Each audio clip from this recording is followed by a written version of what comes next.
Sejam bem-vindos a mais um GovTalks, o seu podcast de gestão pública e tecnologia para cidades inteligentes.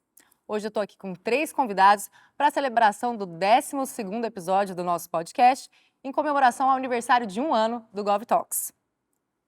O GovTalks agora irá se expandir como marca, irá abordar também conteúdos. Então vamos ser mais do que um podcast, vamos ser uma plataforma que irá trazer conteúdos exclusivos para abordar as temáticas, justamente essas temáticas que a gente fala aqui no nosso podcast. Eu estou aqui com o CEO da Brasil Lab, Guilherme Domingues. Seja bem-vindo, Guilherme. Obrigado, Larissa, por me receber. É um prazer estar aqui com vocês. Bom, obrigada. Estou também com o secretário de Governo de Santos, Fábio Ferraz. Obrigada, Fábio. Eu que agradeço. Parabéns por essa data comemorativa, 1 ano consolidando a marca. Satisfação estar aqui com vocês. Obrigada. Estou também com a professora e pesquisadora do INSPER, Patrícia Pessoa Valente. Bem-vinda. Muito obrigada. É um prazer e com a disseminação de conhecimento, fico mais contente ainda de estar aqui no aniversário. Bom, agora prestem muita atenção. Aqui nós estamos com esses 3 convidados formando a tríplice da inovação, com os representantes de cada esfera. Então temos o representante do governo, temos um representante da academia, a empresa Soner, que promove esse podcast também, e um representante do terceiro setor, que é o Guilherme, representando o Brasil Lab. E, bom, falando em inovação e falando no Brasil Lab, né, que é o maior hub de inovação hoje, que conecta as empresas, as GovTechs e startups ao poder público, a gente tem aqui o Guilherme para contar um pouquinho para a gente dessa iniciativa e da sua trajetória no Brasil Lab. Compartilhe um pouquinho a sua experiência com a gente e conta para o pessoal que está assistindo a gente o que é o Brasil Lab, as iniciativas dessa instituição tão importante hoje para esse debate na gestão pública. Que legal. Super obrigado de novo, Larissa, pelo convite. Um prazer estar aqui com a Patrícia, com o Fábio também, nessa conversa hoje. O Brasil Lab, como você apresentou, é o primeiro hub de inovação GovTech do Brasil. Foi criado em 2016 com essa ideia de conectar as startups com o poder público, com uma visão de que era importante que a gente promovesse a pauta da inovação e transformação digital de fora para dentro do poder público, né? O Brasil Lab é uma ONG, é uma organização da sociedade civil sem fins lucrativos, mantida com apoio de patrocinadores a partir desse projeto que a gente realiza, e o principal projeto é esse programa de aceleração de startups GovTech, que foi pioneiro no Brasil e na América Latina, foi o primeiro programa especialmente focado em startups que queriam resolver problemas públicos com o uso da tecnologia, e desde então já fizemos, como eu falei, 7 turmas desse programa. Todo ano a gente apresenta desafios temáticos para a sociedade. A gente tem muito orgulho que a Soner foi participante de uma das turmas desse programa, da Força Tarefa Covid-19, né? Isso em 2021 ainda, com 2020, 2021, foi aquela turma que virou de um ano para o outro ainda por conta da pandemia, quando a gente migrou para tudo online. Mas todo ano a gente apresenta desafios temáticos para a sociedade, para a comunidade empreendedora, em programas, quando a gente começou, mais ligados à área de educação, saúde e meio ambiente, e nos 4 primeiros anos muito focados em prefeituras, e já a partir dos últimos 3 anos para problemas de todos os níveis, então executivo, municipal, estadual e federal, e também do judiciário, do legislativo, a gente já teve soluções nesse segmento. Esse programa já formou 157 empresas. Olha. E além desse nosso programa de aceleração, que agora, como eu disse, formou 157 empresas, a gente tem também um programa de aceleração digital de municípios, que depois eu posso falar um pouquinho mais, mas que formou a primeira turma no final do ano passado, com o apoio da CAF, do Banco de Desenvolvimento da América Latina. A gente escolheu uma prefeitura de cada região do Brasil, então estiveram conosco Campo Grande, representando o Centro-Oeste, Maceió, representando o Nordeste, Belo Horizonte, a região Sudeste, Porto Alegre, a região Sul, e Araguaína, no Tocantins, representando a região Norte. Fizeram uma formação com a gente também, mais de 200 servidores públicos, que estão agora conectados com essa agenda, além de, claro, toda a parte de produção de conhecimento que a gente tem, o nosso canal do YouTube, então quem quiser ver os nossos Demo Days, quando você esteve lá também, enfim, pode conhecer tudo isso acessando a gente na internet. Legal, Guilherme. Eu até ia comentar um pouquinho para vocês, né, porque eu conheci o Guilherme quando a Soner se inscreveu nessa turma de aceleração, né, da Força Tarefa do Covid-19. A gente acabou concorrendo com uma vertical de digitalização, chegamos até a fase da semifinal. É um programa muito legal, inclusive se você é uma GovTech, acho que é importante a gente trazer esse convite também, né, para os empreendedores da área de governo, para acessarem aí o Hub de Inovação da Brasil Lab, que com certeza vai trazer muitas oportunidades de conexão com o poder público. E eu queria também falar assim, gente, quem está falando aqui é o Guilherme, eu tenho que falar para vocês sobre o Guilherme, né? Porque não é qualquer pessoa que está aqui hoje, temos 3 convidados muito especiais aqui. Então, o Guilherme é advogado, professor, palestrante empreendedor, cofundador e CEO do Brasil Lab, como eu já comentei para vocês, fundador do Instituto de Estudos em Liderança, Direito e Desenvolvimento, especialista e mestre em Direito Administrativo pela PUC. Eu sou homem de vários chapéus, eu costumo brincar. E pai de 3 filhos, né? Faltou Tem a também gente o lado bater família, isso, né, Pai Guilherme? de 3 filhos também, mas eu sou homem de vários chapéus. Hoje eu tô com o chapéu do Brasil Lab Do aqui. Brasil Lab. Bom, agora, aproveitando que a gente está falando um pouquinho de inovação, isso quando a gente participou da Força Tarefa lá no Covid, eu lembro que me marcou bastante você comentando do Marco Legal das Startups, que é um tema que você sempre aborda nos eventos onde você vai, né, Guilherme? E a gente tem aqui também com a gente a Patrícia, que é professora do INSPER, pesquisadora, que também fala bastante sobre esse assunto, né, Patrícia? Sim, o Marco Legal das Startups, inclusive, teve uma participação muito importante do Brasil Lab na sua formação, na discussão, no âmbito do Congresso, de proposta no Congresso. Foi uma inovação muito importante para trazer um pouco de experimentalismo e alterar um pouco a forma como a administração pública contrata inovação. Perfeito. Não só inovação, mas também na parte de experimentalismo regulatório. De toda forma, é uma das formas de se contratar inovação. A gente pode falar mais um pouquinho sobre ela daqui a pouco. Então, pessoal, também preciso apresentar aqui para vocês o currículo da Patrícia. Ela é doutora e mestre em Direito do Estado pela USP, LLC pela London School of Economics and Political Science, pesquisadora do Centro de Regulação e Democracia do INSPER. Então, assim, uma pessoa que tem muita propriedade também para debater com a gente aqui políticas públicas, inovação e tecnologia, para cada vez mais os gestores estarem preparados, né, para conseguirem aplicar nas suas cidades. Então, Patrícia, conta um pouquinho mais, vamos aprofundar um pouco essa discussão do Marco Legal das Startups para a gente poder fomentar essa discussão para os gestores, né, que querem contratar essas tecnologias inovadoras nas suas cidades. Perfeito, Larissa. Com o Marco Legal das Startups, a administração pública agora, para contratar, ela não precisa descrever em detalhes o que ela quer contratar. Então, é preciso apenas estabelecer o problema que se quer resolver, o problema público que se quer resolver e também a solução pretendida. Deixar que a descrição detalhada dessa solução venha com aquele que vai competir para a proposta mais vantajosa para a administração pública. Então, não é uma licitação como a Lei Geral de Licitações, que atualmente é a Lei 14.133, ou a lei específica de cada estado ou município, mas sim um procedimento muito mais simples. E aí, trazendo um pouco a ideia de que a universidade também está dentro desse processo de contratação, pode ter um assento na comissão que vai julgar essas propostas que vão ser apresentadas. Isso seria uma primeira etapa para a contratação de um contrato de solução, um contrato público de solução inovadora, CPSI. E após a execução desse contrato, não precisaria fazer uma nova licitação para fazer um contrato de fornecimento, caso tenha sido bem sucedida essa experiência. Perfeito. Então é como se fosse um teste daquela solução que é desconhecida a princípio da administração pública. Esse é um paradigma completamente novo em relação ao que a gente tinha antes, né, na Lei Geral de Licitações. A gente tem hoje em dia a Lei 14.133, que é de 2021 também, mas antes dela a gente tem a mesma sistemática da atual Lei Geral de Licitações, a 8666, que ainda é aplicável a diversos contratos administrativos e processos licitatórios, e vai ser assim por alguns meses ainda até o esgotamento de todos os processos administrativos iniciados com a 8666, que exige que a administração pública conheça muito bem o objeto a ser licitado. Então, essa mudança, ela é brutal, ela é uma mudança muito significativa na forma de contratar da administração pública. Perfeito, obrigada, Patrícia. Você gostaria também de agregar uma outra visão aí, como... Eu achei ótimo que a Patrícia lembrou, né, desse papel que o Brasil Lab teve na época da elaboração. Eu pessoalmente coordenei esse comitê, foi até quando a gente se conheceu. Foi uma das 5 reuniões que eu coordenei, quando 2 em Brasília, 2 em São Paulo, para ouvir a sociedade civil. Era isso, a gente ouviu pesquisadores, empresas, representantes do governo, etc. E esse era um problema que a gente tinha na nossa legislação, né? A gente tinha uma legislação que era muito centrada no termo de referência, que eu preciso dizer exatamente o que eu falo, e se eu falei uma coisinha, uma vírgula a mais, estão dizendo que eu estou direcionando. Então, fugir disso se eu estou querendo trabalhar com inovação, com a solução de um problema, com as tantas tecnologias que nós temos disponíveis hoje, como é que eu posso fazer esse processo de cocriação, né? Eu acho que ele tem muito uma lógica de levar para a administração administração pública a inovação aberta. Exatamente quando a gente falou isso em 2021, quando a Sônia participou, a gente não tinha essa lei. Ela acabou sendo Sim. promulgada em 2021. Tinha sido todo um trabalho que a gente fez depois, né?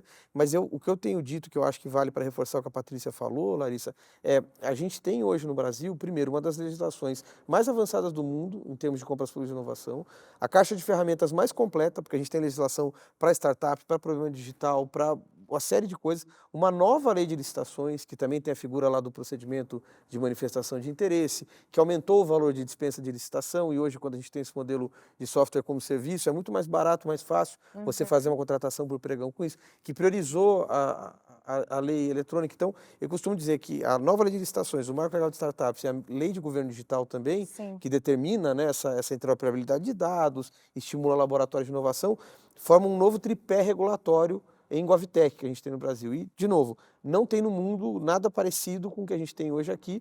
Agora, o que falta são os gestores e gestoras tirarem essa lei do papel, né?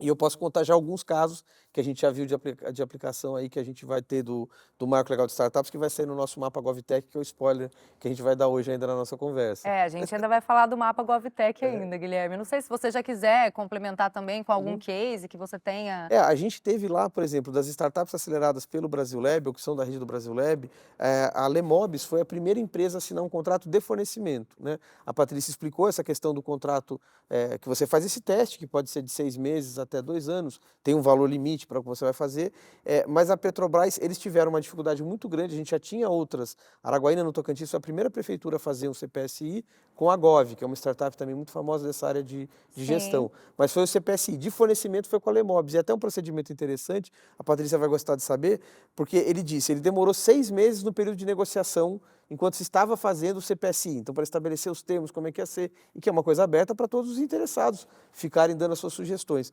Só que depois de 3 meses rodando o programa, a Petrobras já gostou tanto da solução que ela já quis dobrar, já quis escalar, já quis fazer um contrato de fornecimento com 6 meses do teste. Então foi de fato um exemplo muito bem sucedido da aplicação, porque o teste deu certo, ele fez em pequena escala, era um aplicativo de saúde do trabalhador para fazer controle de exames e tal, que eles tinham começado na época da pandemia, e isso conseguiu se escalar muito rapidamente agora. Então, já são 46 casos que a gente tem mapeados de aplicação, só que é muito pouco se a gente pensar que são 5.560 municípios no Brasil, mas a lei tem basicamente 1 ano, então a gente acredita que vai melhorar muito ainda. Nossa, muito interessante isso. E assim, hoje a gente está tendo aqui, né, vocês, representantes da Brasil Lab, justamente estamos falando de inovação, temos a academia que acaba formando uma tríplice também, né, nesse contexto da inovação, a academia contribuindo, as empresas e o governo, né, Fábio, acaba se beneficiando de toda essa nova legislação e acaba podendo contratar com mais facilidade inovação na sua cidade. Eu acho que isso acaba abrindo um caminho também bem interessante para o gestor público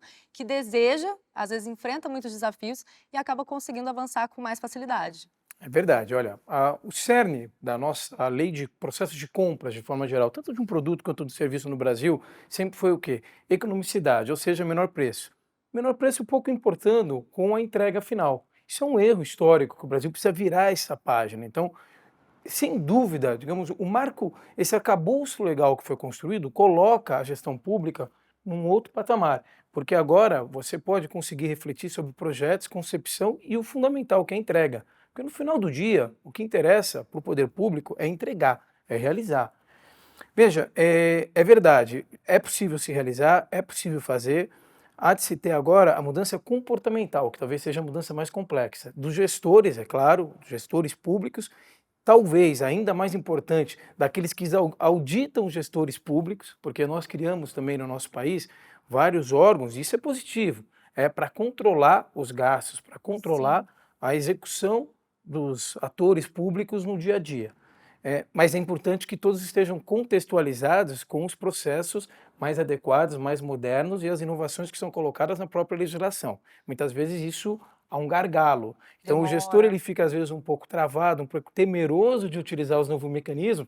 Pô, o Tribunal de Contas vai vir me apertar, o Ministério Público vai me apertar, não é? E aí trava novamente. Então, sim, por que é importante a gente estar aqui falando sobre isso? Para contextualizar todos, vamos colocar todo mundo na mesma página, porque realmente a gente tem uma legislação muito moderna, muito adequada, para poder permitir um ambiente de inovação também na gestão pública brasileira. Nossa, isso que você está comentando é muito importante, né? Porque muitas vezes a gente vê que os gestores eles têm receios, principalmente quando são poucos os casos, eles ainda ficam receosos de serem os primeiros e às vezes depois sofrerem algum tipo de represália, alguma E coisa olha, assim, né? Larissa, me permite, estamos aqui entre 3 advogados e muitas vezes Sim. os advogados na gestão pública são os piores, viu? Então fico bem à vontade, até pela minha formação também, porque é muito isso, é aquela coisa do, vou inovar. Ah, não, mas espera aí, não tem precedente, mas então por que que eu... Mas espera lá, inovação não precisa ter precedente, né? Então, senão deixa de ser inovação. Então, veja, a gente tem que sim que romper essas barreiras, sabe? E ter aí a coragem de promover inovação na gestão pública. Perfeito, Fábio. Bom, eu ainda não te apresentei para os nossos telespectadores, vou falar para vocês um pouquinho também do Fábio, é o secretário de governo da Prefeitura de Santos, possui o Master pelo CLP, né, que é o Centro de Liderança Pública, com módulo internacional na Harvard Kennedy School. Ele é mestre em gestão de políticas públicas pela FGV, advogado, como ele já acabou de comentar com vocês, especialista em direito processual civil. E bom, agora o Fábio vai contar para a gente um pouquinho da experiência de um case de inovação também da cidade de Santos. Então, se você é gestor público e quer saber o segredo para alcançar uma gestão mais eficiente com tecnologia, de uma forma mais integrada, né, Fábio? Ele vai falar para a gente um pouquinho agora do case do CCO, que é o Centro de Controle Operacional lá da cidade de Santos, né, Fábio? É verdade, né? O nosso CCO, o Centro de Controle Operacional, ele é um equipamento que tem muita tecnologia acoplada. Então, para contextualizar todos, ainda no Paço Municipal, e olha, é interessante, o Paço Municipal da cidade de Santos é um prédio histórico, de 1936, um prédio, aliás, muito bonito, né? Que é cenário, inclusive, de várias atividades aí, de filmes, comerciais, enfim. Mas no pavimento térreo desse prédio, um espaço de pouco menos de 600 metros quadrados, nós implementamos o centro de controle operacional. E lá, é claro, você tem um video wall, uma estruturação de hardware, de software, que permite toda a integração do parque de câmeras que está desenvolvido em todos os bairros da cidade, mas é claro que isso por si só é importante, mas eu não estou falando de monitoramento, eu estou falando de integração de agências públicas. Então, é claro, a gente tem um espaço de gestão em que permite a integração das diversas agências. Então, vamos lá, exemplos práticos do dia a dia das pessoas. Então, a prefeitura vai recapear uma rua, tudo bem? Legal. Está lá no plano estratégico da concessionária de água, no caso aqui do estado de São Paulo, a Sabesp, fazer algo também naquele local. E também, muitas vezes, está no mesmo protocolo a concessionária de energia elétrica fazer o que local. Na prática, o que ainda acontece em boa parte das cidades brasileiras? O pessoal faz um buraco, na outra semana, na outra quinzena, se faz outro buraco. E puxa vida, você tem lá um gasto público desnecessário, de tempo, de incômodo para a população e gasto operacional de verdade. Então, é um exemplo pequeno, mas é um exemplo do dia a dia. A gente promove um ambiente em que, por protocolos previamente estabelecidos, as agências de natureza pública, quer seja da própria administração direta, quer seja as empresas públicas, o terceiro setor, que pratica atividades de características públicas na cidade, ali combinam a história. Então, veja, você consegue racionalizar tempo, racionalizar recursos e promover uma estruturação melhor na cidade. Então, sim, o Centro de Controle Operacional de Santos, que hoje a gente pode falar que é um equipamento de referência, a gente acaba contribuindo com várias localidades que vão nos visitar para conhecer a nossa experiência. E diga-se passagem, quando a gente foi conceber o projeto, nós fizemos o mesmo caminho, fomos entender as experiências locais, experiências internacionais, fomos conhecer lá Nova York, Bogotá, Singapura, concebemos o nosso projeto e hoje a gente pode dizer sim que tem um centro de controle operacional bastante sofisticado, tanto do ponto de vista de tecnologia, mas principalmente de governança, para fazer com que a tecnologia realmente tenha uma serventia útil no dia a dia das entregas realizadas na cidade. Realmente, assim, estive lá, tive a oportunidade de conhecer, né, quando você me recebeu lá na prefeitura. É realmente impressionante. E você falou de alguns pontos bem chave aqui enquanto você estava comentando, né? Acho que tanto essa questão de ir ter essa troca com os cases que já tiveram sucesso na implementação que você deseja fazer na sua cidade, o aspecto da integração, que até é algo que a gente estava conversando antes da gente gravar aqui o podcast, né, Guilherme? O quanto a gente vê que essa integração ela é importante. E, finalmente, a governança, que eu também vejo que, assim, a gente aplica tecnologia, a gente pode ter startups, GovTechs, aplicando tecnologias em nichos muito específicos, mas se a gente não tiver isso integrado de fato para trazer uma visão e uma governabilidade e que vai culminar realmente você ter controle, ter mais dados para efetivamente ter uma gestão mais eficaz, a gente acaba tendo um pouco esses gargalos, né? Então, acho que esses pontos que você trouxe são muito importantes. E a gente também tem um outro case que eu gostaria que a Patrícia abordasse, que é um projeto de inovação também, né? Temos o case de Santos, eu queria também que ela conversasse um pouquinho sobre esse contrato público de solução inovadora na área da educação. Sim, um pouco na linha do que o Guilherme estava mencionando, do dever de disseminar aí, o marco legal das startups. Eu participei de um projeto que aí, com recursos do BID Lab, com recursos também de outras organizações do terceiro setor, como o Imaginable Futures, voltado para a área de educação. Então, a ideia era dar o apoio tanto para os municípios, que não conheciam ainda o marco legal das startups, e como contratar soluções para especificamente trabalhar com a defasagem na aprendizagem em razão da Covid. Então, era algo muito específico, foi feita uma chamada tanto para os municípios participantes que tinham interesse em, de alguma forma, receber essas soluções, quanto às startups que estariam ali disponibilizando soluções que atenderiam àquela necessidade pública. Então, foi dado apoio tanto para os municípios, para eles elaborarem os editais, de acordo com o marco legal das startups, quanto as próprias startups que iriam participar, e uma aceleração também para elas conseguirem reverter esse contrato público de solução inovadora em contratos de fornecimento, né, numa segunda fase até do próprio projeto. Então, foi um período muito maior do que a gente imaginava de trabalho inicialmente, porque, como mencionado, a própria estruturação dessa licitação, por mais que seja uma licitação mais simples do que uma licitação tradicional, ela é nova, existe a desconfiança, tem uma questão cultural, como o Fábio disse, né, de como utilizar, e acho que nesse aspecto, dialogando um pouco com a fala anterior, do secretário, acho que é importante dizer que os órgãos de controle também estão usando. E a utilização por entidades da administração indireta federal também ajudam a incentivar e disseminar essa cultura nova nos municípios, porque eles precisam utilizar e vão ser muito beneficiados por isso, na minha opinião, pensando em cidades inteligentes. Então, o nosso projeto foi um projeto que atingiu municípios muito pequenos, bastante dependentes de repasse de recursos federais, e tiveram sucesso. É um sistema, vamos dizer assim, um pouco híbrido, no sentido de que participaram empresas que não necessariamente poderiam ser caracterizadas pelo marco legal das startups como startups. Por outro lado, também para fins de benefícios fiscais. Por outro lado, também o recurso que seria público, ele foi pago com recursos do próprio projeto para viabilizar de uma maneira ainda mais ágil, em razão do fato de ter essa assessoria para elaborar os documentos de licitação e assim por diante.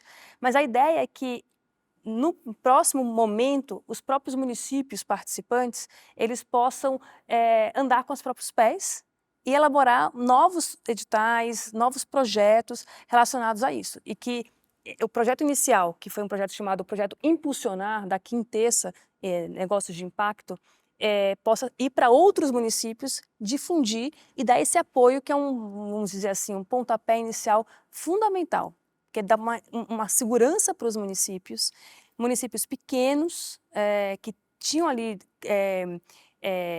uma questão de impacto muito grande, não só de resultado, mas vai um passo além ali de impacto na vida daquelas crianças que tinham defasagem. Então, foi um projeto muito positivo, muito trabalhoso, mas muito gratificante também com todos os participantes. O resultado, né, embora tenha sido todo muito complexo, né, fazer algo assim, um projeto de tanta complexidade envolvendo todos esses atores, o impacto, principalmente nas pequenas cidades que dependem desses recursos, com certeza é muito gratificante, né? Sim.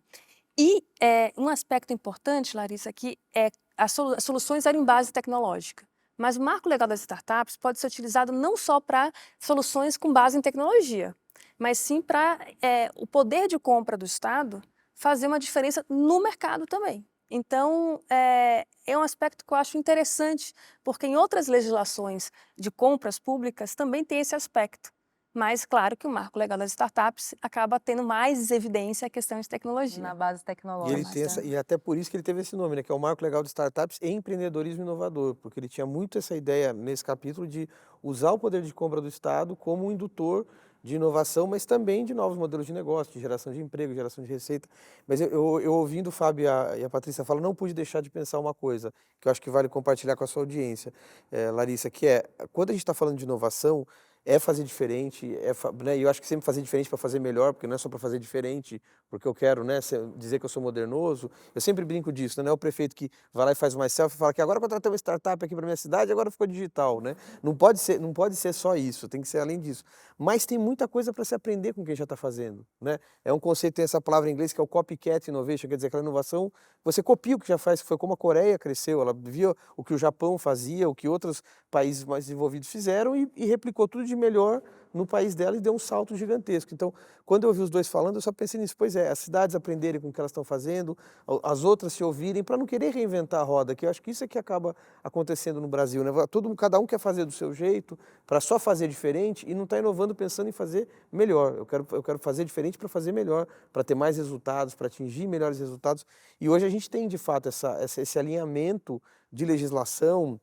O desafio adaptativo agora, né, Fábio? Você que vem do CLP também, o técnico a gente superou. A gente fez uma reforma legislativa grande, o pessoal não queria deixar a 866 morrer, botaram ela para respirar por aparelhos mais 6 meses, mas ela morreu. Agora ela está morta, enterrada. Eu brinco, eu não vou mais para evento, para painel, para congresso. Se alguém começar a falar mal de legislação de conforto, eu falo, você está ainda na 8666, já morreu, tá para contrato, vamos falar do que tem aqui. 14.133, vamos falar do Marco Legal de Startups. É por aí que a gente tem que construir esse caminho novo, né? Guilherme, nesse sentido que eu costumo falar para os meus alunos de gestão pública lá no INSPER, é que a solução não é no direito, né? O direito já deu ali as bases, claro, pode aperfeiçoar aqui, naquele outro ponto, sim, mas eu acho que a gente está indo muito bem, está caminhando muito bem nesse sentido. Fizemos nosso dever de casa. Agora, o problema é a implementação e a utilização em si. É convencer os órgãos de controle a ter esse olhar mais aberto do que se tinha no outro arcabouço jurídico, desbravar ali os entraves culturais para utilizar e disseminar mesmo, né? Fazer, testar. O TCU agora é pioneiro na utilização do Marco Legal de Startups. Isso foi uma missão dentro do TCU. O Tribunal de Contas da União queria, eles têm um laboratório de inovação lá dentro e já fizeram. Já apoiaram a Agência Espacial Brasileira quando ela foi fazer, trouxe outro para cá. Eu sei também aqui no Tribunal de Contas do Estado de São Paulo tem já organizações, o Ministério Público do Rio de Janeiro tem o Inova-MP lá no Rio de Janeiro. Então, isso vai se espalhando, mas é um caminho para a gente percorrer, com certeza.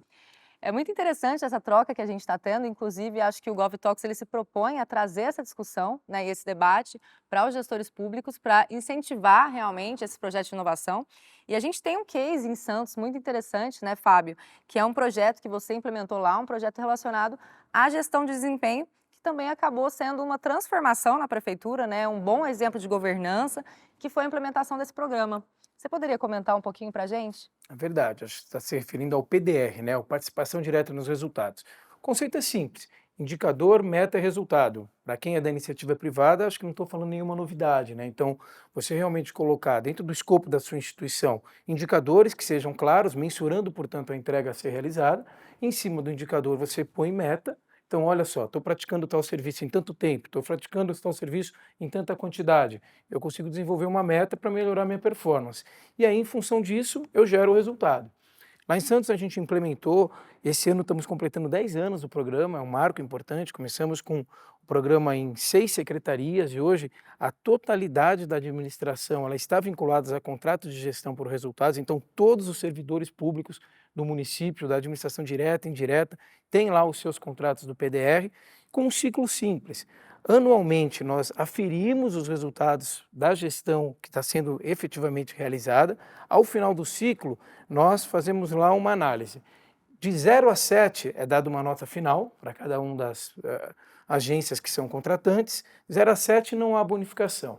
7 a 9, 50% do bônus, 50% do prêmio que foi combinado. 9 a 10 entende-se como totalidade da meta paga, totalidade da meta realizada, paga-se a integralidade do prêmio. O que é o prêmio? 50% do vencimento do cargo para cada um dos servidores. Então, na prática, você faz um círculo virtuoso e interessante.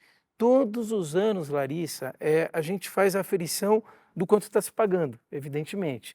E a gente consegue perceber a economicidade gerada por conta do próprio programa. Porque nas metas que são arroladas, eu tenho um binômio de melhor entrega e economicidade gerada. E também, é claro, as melhores performances dentro dos órgãos fiscalizatórios. Sem eu mexer com alíquota, melhorar a performance de arrecadação. Então, arrecado melhor, arrecado de forma mais justa, economiza o recurso e gera bonificação para os servidores envolvidos. Eu creio que seja uma prática de ganha-ganha.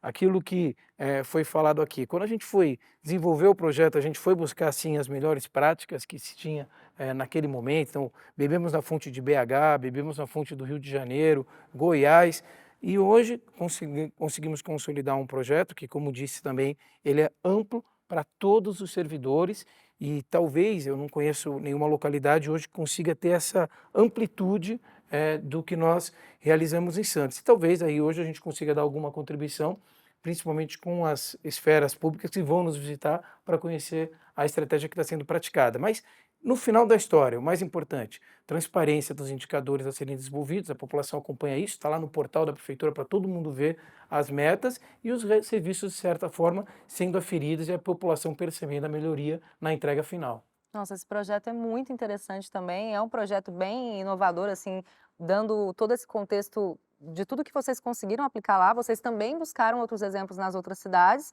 mas igual o que vocês estão fazendo lá, assim, do ponto de vista dos resultados alcançados, já faz bastante tempo que vocês colocaram esse projeto lá, né? Isso, estamos completando 10 anos esse ano. 10 anos do projeto, Claro, então... no começo, volto a dizer, eram 6 secretarias envolvidas, era um contingente menor.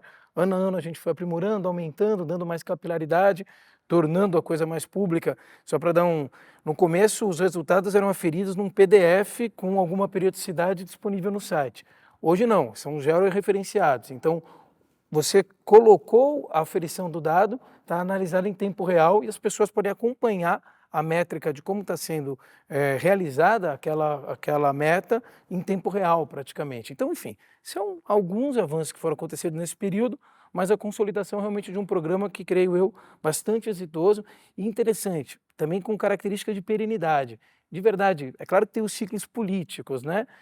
Eu não consigo conceber hoje um gestor público, um prefeito no futuro, venha falar, não, peraí, isso não resolve. Por quê? Porque houve um apoderamento não só dos servidores, mas da sociedade. Então, a imprensa, a sociedade constituída, ela cobra em função das metas, que estão lá para serem cobradas mesmo. Sim. É função do servidor público ser cobrado. Então, nenhum constrangimento quanto a isso, e realmente creio que seja aí um programa continuado, que dificilmente tenha algum tipo de interrupção. Lá atrás, há 10 anos, imaginar a implementação de um projeto desse, né, culturalmente, a gente falou aqui de alguns aspectos culturais, né?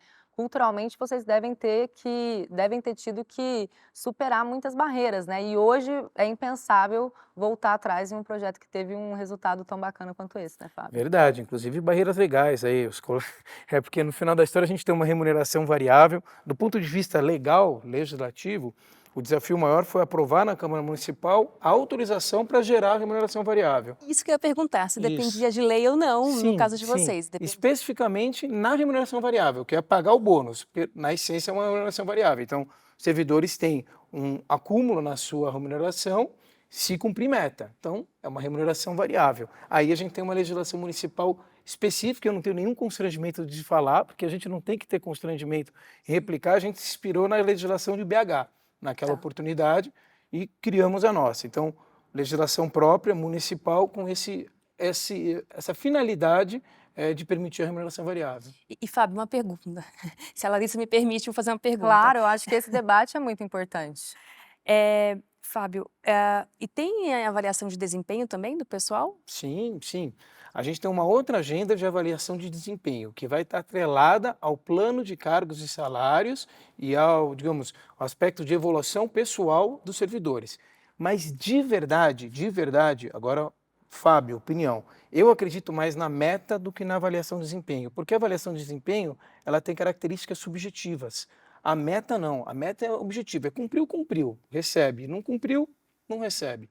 Quando a gente vai para análise de desempenho, embora seja positivo também, tenha suas nuances positivas, ela tem muita subjetividade envolvida. Então, de verdade, eu prefiro ali a característica da meta como algo mais positivista para realmente recompensar aqueles que merecem.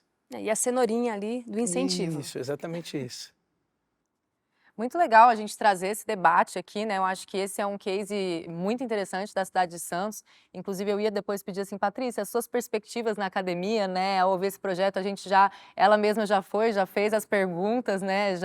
Já para trazer isso, inclusive lá no INSPER, onde ela é pesquisadora e também leciona no Programa Avançado de Gestão Pública, né, Patrícia? Eu acho que essa troca também pode ser levada para a sala de aula para esses alunos que querem também fazer a diferença na gestão pública. Sem dúvida, é justamente nesse aspecto que eu estava querendo Legal. explorar aqui com o Fábio. Em sala de aula e em pesquisa também, a gente vê primeiro, novamente, alguns gargalos ali por falta de regulamentação ou uma rigidez maior da própria parte constitucional a respeito de regime de pessoal.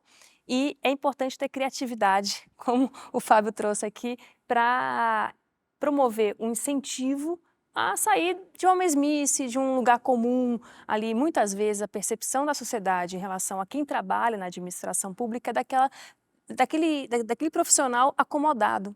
E isso não é verdade.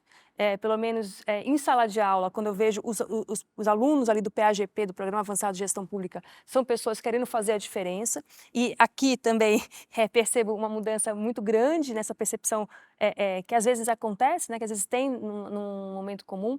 Eu lembro que, conversando com alguns gestores, é muito comum dizer que o avô, a avó, falam, minha filha, pare, não largue a administração, largue seu trabalho, é muito dor de cabeça, não precisa. Mas é uma vocação que algumas pessoas têm e a gente precisa, enquanto sociedade, que essas pessoas sejam estimuladas, né, com essa vocação.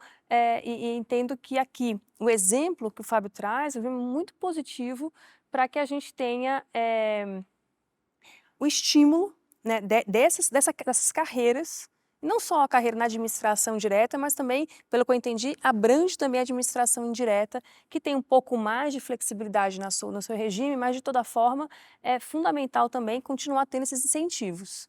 Então eu vejo isso como um ponto muito positivo e já faço aqui um convite para o Fábio ir lá no INSPER, compartilhar com a gente esse projeto, principalmente porque me parece muito positivo para a gestão de pessoas e, segundo, porque a gente tem 10 anos dele. Por mais que ele tenha iniciado de uma forma diferente do que existe hoje, é bastante tempo. Então, a gente dá para fazer uma avaliação ali importante. Opa, dele. obrigado. Com toda a satisfação. Esperamos uma baita escola, vai ser uma alegria a gente poder compartilhar essa nossa experiência lá com vocês. Legal, fico muito feliz de ver que aqui no nosso podcast a gente já teve uma troca, né, que já resultou em uma ação por parte dos convidados. E assim, a percepção que eu tenho, e eu acho que é muito do que o que a gente está falando aqui também, tanto nas mudanças de legislação, com a lei do governo digital, marco legal das startups, nova lei de licitações, mas também mudanças nos gestores públicos, né? O Programa Avançado de Gestão Pública, o INSPER, sendo uma escola que incentiva muito, estimula muito, né, esse ambiente, acaba sendo aí uma instituição que apoia muito o futuro das gerações que irão trabalhar com o governo. A gente tem tido também uma nova política brasileira de governo digital, né? O governo federal impulsionando, através do GovBR, a disponibilização de serviços públicos digitais. Temos aí dados recentes do Brasil despontando em relação ao ranking na OCDE, na sua colocação nesse sentido. E aí eu queria ouvir do Guilherme um pouquinho dessa nova política brasileira em relação ao governo digital. O que a gente pode esperar aí, Guilherme, para os próximos anos em relação a isso? Legal, Larissa. Obrigado pela pergunta. Eu acho que esse é um tema que eu adoro falar, porque eu costumo dizer que é um tema que mostra um Brasil que dá certo, um governo que é eficiente e que superou diferentes mudanças de liderança. Já é uma agenda que tem quase 10 anos, se você for pegar o governo federal, que é liderada por pessoas técnicas, que pode ter tido mudança de presidente, se a gente pegar os últimos 4 presidentes da República, mas isso veio caminhando já ao longo desses diferentes governos e nunca deixou de ser prioridade. A gente tinha uma primeira estratégia digital que acabou no ano de 2022, então ela foi para o quadriênio, né, 2018 a 2022, e ela agora está sendo revista, reatualizada. Ela tem sempre essa vertical muito focada em digitalização de serviços públicos, então quer dizer, digitalizar cada vez mais serviço. O governo brasileiro acho que tem mais de 3 mil serviços hoje, e no GovBR, nessa plataforma, já teve mais de 140 milhões de acessos. Então, é o principal canal de governo digital que a gente tem no país, mas que agora a gente precisa conseguir fazer com que esse exemplo do governo federal, de um lado, melhore, né, porque a gente ficou conversando um pouquinho antes do programa começar, quer dizer, não adianta eu só ficar digitalizando por digitalizar, fazer o que a gente chama de burocracia, né, Fábio? Você vai lá, por exemplo, o FGTS era assim, o Brasil tem mais de 3 mil serviços digitais, sim, mas um era FGTS doméstico, o outro era FGTS do seguro-defeso e o outro era FGTS do trabalhador comum. Então, quer dizer, será que não tinha um jeito de eu já integrar isso tudo para virar uma coisa só? Agora, finalmente, vai ter um aplicativo do FGTS. Sim, mas daí eu tenho o aplicativo da carteira de trabalho, o aplicativo do FGTS, o aplicativo do GovBR, é o aplicativismo que eu chamo, né? A gente tem que tomar cuidado com o celular de ninguém vai caber tudo isso. Então, esse tipo de tema é exatamente o que a estratégia pretende fazer. Como é que eu faço para evitar só a digitalização, para bater recorde de índice internacional, mas também melhorar de fato a prestação de serviço? Como é que eu coordeno e trago os municípios e os estados para isso, né? Tem um estudo muito legal para quem quiser conhecer, chama BEPTIC, que é o estudo da Associação Brasileira das Empresas Públicas de TI e Comunicação. Elas fizeram uma radiografia no passado. O Brasil tem muita disparidade. Mesmo estados desenvolvidos como São Paulo ainda não é o primeiro mundo de governo digital que a gente tem em comparação com estados como o Rio Grande do Sul, por exemplo, que está bem mais avançado. São Paulo avançou muito, vai ter o maior programa do BID agora de investimento em digitalização, em processo sem papel, mas não é ainda um dos melhores estados do Brasil. É um dos melhores, mas se você for pegar com comparação de PIB, da população, ele poderia estar numa situação ainda mais avançada. E a gente tem os estados mais pobres do nosso país, que também não têm uma capacidade de investimento, tanto financeira como técnica nessas competências. Então isso também vai ter que estar previsto. Como é que eu faço que a União seja a locomotiva? Ela vai puxar e os outros vão vindo para entregar, evitando aquela coisa do silo, né? Que um vai usar uma tecnologia, o outro vai usar uma outra tecnologia, e nenhuma dessas tecnologias conversa com o que eu quero. Eu não quero saber, o cidadão ele quer ter um poupa-tempo digital, eu queria poder entrar na internet, eu entrei no GovBR, o IPTU não é competência federal, é municipal, então eu tenho que ir para o site da prefeitura. Um dia, o meu sonho é que a gente vai ter esse grande portal que você entrou ali, Todo mundo ali. e já está todo mundo ali, é o one-stop shop, como o pessoal fala. Vai Mas ter é um vai ter trabalho... o Centro de Operações de Santos. É isso aí, tendo O tudo. CCO dos serviços Não, digitais. mas é isso, né? Imagine, por exemplo, um gestor público, um prefeito, para ficar no âmbito municipal, ele pega ali o celular dele e pega, ô, dona Maria, como vai a senhora? Deixa eu dar uma olhadinha aqui, como é que está a nota do seu filho na escola? Puxa vida, tal. Sua carteira de vacinação, como é que está? Ô, dona Maria, a senhora deixou de pagar o IPTU, precisa dar uma olhadinha lá. Isso tudo a gente já tem.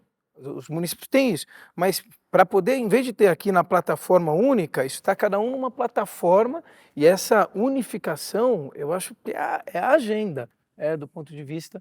Mas, desculpe até, tem um ponto que eu acho que também é o comportamento, que eu acho que estamos agora em passos mais largos, que é unificar até o número de cadastro das pessoas. Não tem sentido nenhum as pessoas terem o CPF, o cartão SUS, no caso dos homens, a carteira de reservista, o número do PIS, o número não sei o quê. Basta o CPF. Gente, E agora vai ter. começando Agora a gente isso. tem uma lei, foi uma lei que É diz que a isso. identidade nacional obrigatória é o número do CPF. Já Finalmente. é um passo vai enorme ser do ponto de vista avanço comportamental, Sem né? dúvida. Sem dúvida. Para caminhar para essa identidade digital única, né, que você consiga também fazer um login só e já saber tudo. O estado de Goiás tem um caso muito legal desse painel de vida que chama, Fábio. Então, ele já quer antecipar quando que o aluno vai ter que se matricular na creche, depois quando que ele vai ter que ir para o ensino fundamental. É isso, faz aviso automático. Eu tinha a carteira digital, tem o app da carteira digital. Aí ele avisou depois, ele só avisou que ela estava vencida, porque eu vou renovar como? É no Detran de São Paulo. E eu tenho uma história, enfim, depois eu não vou contar para não alongar no podcast, mas eu caí num buraco negro digital nesse processo de renovação digital da CNH. Eu entrava no Poupa Tempo de São Paulo, ele me pedia um login, eu podia fazer o login com o GovBR, mas me mandava ir para o do Detran. Não me pergunte por quê, e o do Detran nunca deixava fazer o agendamento. Eu tive que ir a um Poupa Tempo, fui lá e aí no Totem consegui marcar para a semana seguinte, super rápido. É assim que tem que ser, tem que ter um lugar, que se não deu certo no online, eu vou no físico e vou conseguir encontrar essa resposta. Mas só para mostrar como é complexo esse desafio, né? Não é simples. E eu acho que a gente vai ter esse esforço agora. Foi um trabalho que foi feito de mais de 4 meses. Eu fui entrevistado como especialista, a gente ajudou, fizeram oficinas em todas as regiões do Brasil também. Acho que deve vir uma minuta desse documento agora em março, uma primeira minuta para colocar em consulta pública. Então já fica esse aviso para quem se interessa pelo tema, para fazer suas considerações, seus comentários, suas sugestões depois, que vai ser um documento realmente, acho que, muito importante, né, daqui para frente. Assim como é para os municípios, né, que a gente também estava falando. não é todo município que é como Santos, que é como São José dos Campos, enfim, que tem, ou como Araguaína, no Tocantins, que a gente conhece muitos exemplos de cidades que criaram um plano diretor de transformação digital, ou uma estratégia municipal de transformação digital, mas que tem que estar alinhada com o que já vem sendo feito no governo federal, no governo estadual. Então vai ter bastante trabalho nessa agenda aí nos próximos anos. Eu acho que um dos principais desafios tecnológicos que a gente vê hoje realmente é a integração, né? O Fábio comentou aqui, né? Hoje você tem uma solução para a educação, uma solução para a saúde, uma solução de gestão, às vezes uma outra solução, uma startup em outro lugar, e o gestor o que ele quer é ver a cidade dele como um todo. Muitas vezes o prefeito ele quer ter um histórico, né, de atendimentos que são realizados por bairro, para ele poder ter uma visibilidade, porque as áreas sociais elas têm que estar integradas, né? E a gente estava conversando também um pouquinho isso, um pouco na minha experiência, o que eu vivo, às vezes, quando eu vou participar de algum projeto de digitalização, muitas prefeituras às vezes falam assim, nossa, disponibilizamos X serviços online para a população. Aí lá no site da prefeitura os serviços estão online, mas vocês acreditam que às vezes a prefeitura tem que, para ela conseguir fazer esse serviço que está online para a população, ser tramitado e chegar no setor, na secretaria competente que irá resolver, ela às vezes tem que transformar aquele serviço num papel, num processo físico, para ela conseguir fazer esse processo ser tramitado digitalmente dentro da sua prefeitura. Então a gente sabe que se dentro dos municípios a gente ainda enfrenta muitas dificuldades nesse processo de transformação digital, embora o governo federal esteja impulsionando essas iniciativas, mas de fato a gente ainda tem um caminho pela frente. Eu acho que por isso que hoje a gente está aqui compartilhando um pouco desses exemplos, né, para que cada vez mais os gestores possam entender que é possível, possam conhecer mais cases de sucesso e ter essas trocas, né? Ir a Santos, conhecer o CCO, conhecer o projeto, e no INSPER, né, conhecer mais essa iniciativa, o Brasil Lab como um hub de inovação, que é justamente essa tríplice aqui que a gente está formando hoje no nosso podcast para compartilhar com os nossos ouvintes, né? Hoje a gente falou de muita coisa interessante aqui, eu acho que um último ponto, talvez, que eu gostaria de recapitular, e que eu acho que a Patrícia também poderia colaborar um pouco, é que hoje a gente tem que pensar também nos dados, né, para elaboração de políticas públicas mais eficientes. Eu acho que você pode contribuir também, Fábio, para dar uma dica para os gestores no sentido de o que deve ser levado em consideração tecnologicamente como uma tendência para as cidades inteligentes daqui para frente. Então, talvez eu gostaria de primeiro pedir à Patrícia, né, para falar um pouquinho dessa experiência da academia na coleta dos dados que são necessários para os gestores. Estamos, inclusive, em um ano de eleições, então, futuros gestores que possam, inclusive, estar nos assistindo e que vão se beneficiar aí com essas dicas da academia para a elaboração de políticas públicas mais eficientes, porque como a gente estava comentando, né, Guilherme, o que você decidir fazer na sua cidade do ponto de vista tecnológico, quando você começar a planejar hoje, até você conseguir adequar a sua infraestrutura,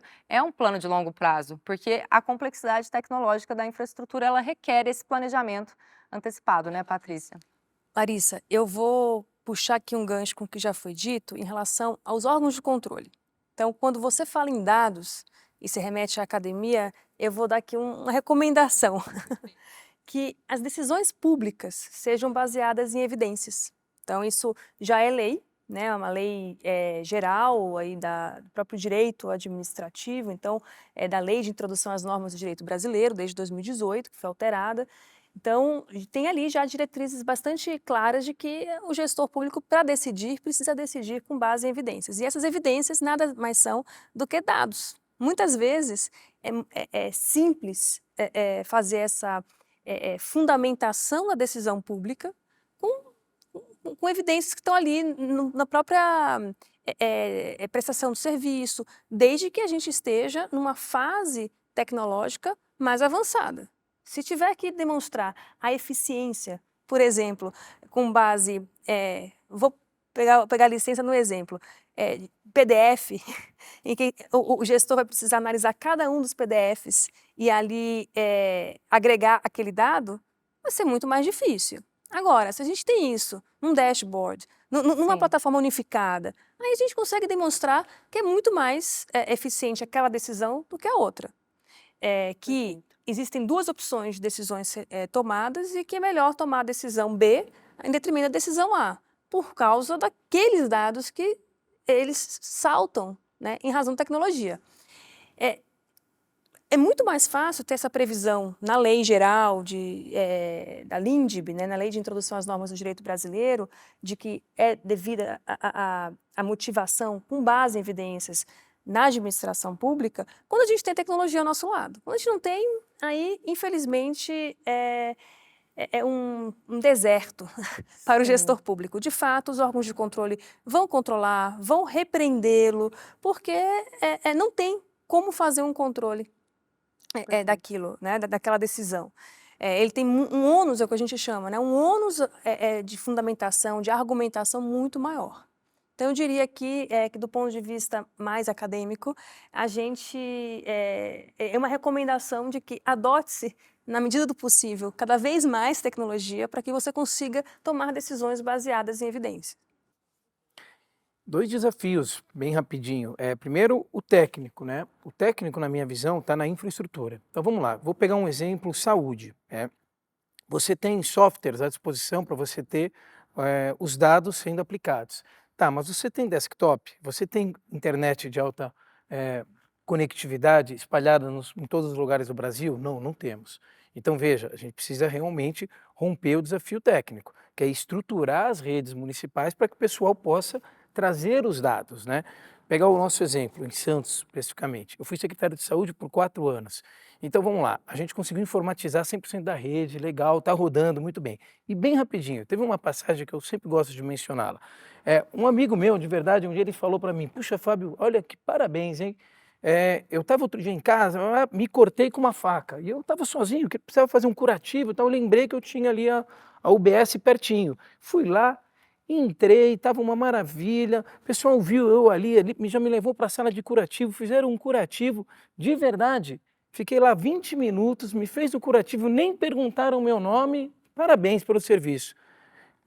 Sinceramente, é claro que ali eu passei o recibo e falei, ó, pô, obrigado, vou levar esse seu elogio para a equipe, mas ao mesmo tempo caramba, não pararam, não colocaram o curativo, não colocaram o dado, eu não tive o dado. Então, aquele serviço, aquela equipe que se empenhou naquele momento, não foi realmente realizado, não foi computado aquele serviço que foi ali. Então, legal, atendeu, ok. Depois, senhor, cartãozinho, vamos lá, pega o dado, enfim, isso é uma prática, e aí eu já entro no comportamental. Não adianta eu só resolver o instrumental, tem que mudar o comportamento dos atores. Então, de verdade, eu levei o elogio, mas também falei, o chefe da unidade, tem que falar mais com o pessoal que a gente precisa dos dados. Então, isso tem que ser feito e eu acho que é uma missão realmente dos serviços públicos de forma geral. A gente ter os dados, mensurar aquilo que é realizado. E, ó, de verdade, a grande maioria dos servidores públicos brasileiros são muito empenhados no seu trabalho, muito empenhados. E eles precisam ter esses dados mensurados. Então, a gente precisa realmente romper essa barreira com essas duas questões, tanto a instrumental quanto a comportamental. Perfeito, Fábio. Muito interessante. Para a gente finalizar hoje aqui, a gente também vai ter uma contribuição muito bacana da Brasil Lab. Eu vou dar um pouquinho de spoiler para vocês, mas vou deixar o Guilherme falar mais. Eu estou muito feliz, inclusive, eu posso dar um spoiler aqui, falando que a Soner foi uma das mapeadas. Ele vai sair depois, já que a gente vai já ter vai lançado, sair daqui. É verdade, vai sair. O podcast vai sair depois, então não vai ter problema. A gente está só spoiler para a equipe aqui. É verdade. Então, assim, a Brasil Lab sair. organizou, né, um mapa das GovTechs, e eu acho que essa é uma outra contribuição também do terceiro setor, no sentido de mapear as empresas para fazer essa conexão e esse elo com o poder público nesse contexto, né, Guilherme? Não, a gente foi muito feliz, né, nesse encontro.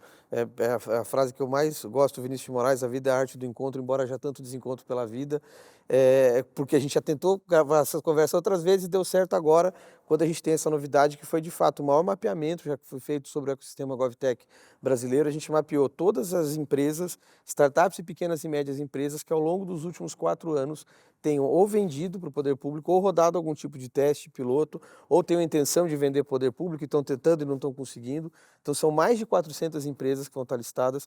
Isso é um crescimento de 6 vezes em relação ao estudo anterior que eu tinha feito, né? A Brasil Lab tinha feito junto com a CAF, as startups GovTech, o futuro do governo do Brasil. A gente publicou em 2019 esse estudo, tinha apontado 80 empresas na época, dessa vez a gente chegou a quase 400, e a gente mapeou as principais iniciativas de inovação no poder público brasileiro, de inovação e transformação digital. Você sabia, Larissa, só para dar mais um outro spoiler agora, que a sua audiência vai poder saber, a gente tem no Brasil hoje mais de 200 laboratórios de inovação entre diferentes níveis de governo. Então, se a gente pegar o Poder Executivo, Legislativo, Judiciário e nos níveis federal, estadual e municipal, são mais de 200 laboratórios, são 220 laboratórios de inovação que a gente identificou, são 330 iniciativas de inovação no poder público, daí pegando os parques tecnológicos, os programas que estão sendo feitos de inovação aberta. Então, assim, ficou, realmente, a gente acabou demorando mais de 2 anos para concluir esse estudo, porque a gente queria ser fez uma busca ativa, entrevistava, mas você conseguir encontrar e está todo mundo lá. E a Sona, com certeza, é uma das 20 empresas que está lá destacadas no relatório pela trajetória que tem, pelo tempo que já tem experiência e pelo impacto que está gerando, né? Então, a gente está muito feliz. Quem quiser acessar o estudo completo depois já vai ouvir, ele já vai estar disponível no www.brasilab.org.br/mapagovtech. O Brasil Lab é com Z, porque a gente sempre nasceu com essa ideia internacional de inverter a lógica. Então, repetindo, brasilab.org.br/mapagovtech, você vai conseguir baixar o estudo completo e aí vai ver. A gente também fez um compilado dessa mudança de legislação. Aí foi daí que a gente encontrou esses 46 casos de uso do Marco Legal de Startups e Empreendedorismo Inovador. Então, enfim, a gente espera que esse seja um documento vivo que a gente está entregando para a comunidade, porque o cara que é gestor público quer saber que empresas que tem hoje, que trabalham em tecnologia, vai encontrar essa informação, e a empresa que quer atuar nesse segmento, quer trabalhar com o poder público, também vai saber quais são hoje os órgãos públicos que já têm esse ambiente de inovação aberta, de cocriação, de experimentalismo, como a Patrícia falou no começo, já disponível para colocar aí. A gente está muito orgulhoso com o resultado final, vai fazer um evento de lançamento que vai estar no YouTube para quem quiser assistir depois aqui da nossa conversa, mas muito obrigado pela oportunidade da gente poder falar disso aqui também. Parabéns por esse trabalho. Eu vou conseguir, troquei a passagem, vou conseguir estar presente. Que bom que você vai estar Quando com a vocês gente. estiverem assistindo isso, a gente já vai ter O lançamento, né? já vai ter tido o lançamento, que é no dia 12 de março, 12 né, de Guilherme? março, isso. A gente vai deixar também aqui para os nossos ouvintes esses materiais que o Guilherme comentou, se depois vocês puderem me passar, né, os materiais de vocês, acho que seria bem rico a gente também compartilhar com a audiência. Gostaria mais uma vez de agradecer a presença de vocês, terem vindo aqui participar comigo para esse debate tão importante. Realmente é uma honra para mim receber vocês aqui no nosso podcast. E não poderia deixar de lembrar você, nosso ouvinte, de seguir a gente nas redes sociais. O papo aqui foi ótimo, a gente tem muito mais outros conteúdos disponíveis no nosso canal no YouTube. A Soner é uma empresa que há quase 30 anos desenvolve soluções tecnológicas para a gestão pública, para todas as áreas de governo, focado na gestão pública municipal. E com certeza, se você é um gestor público, pode encontrar algum conteúdo que seja do seu interesse nas nossas redes sociais. Eu sou Larissa Tavares, host do GovTalks, e esse foi o nosso 12º episódio comemorativo de 1 ano. Obrigada!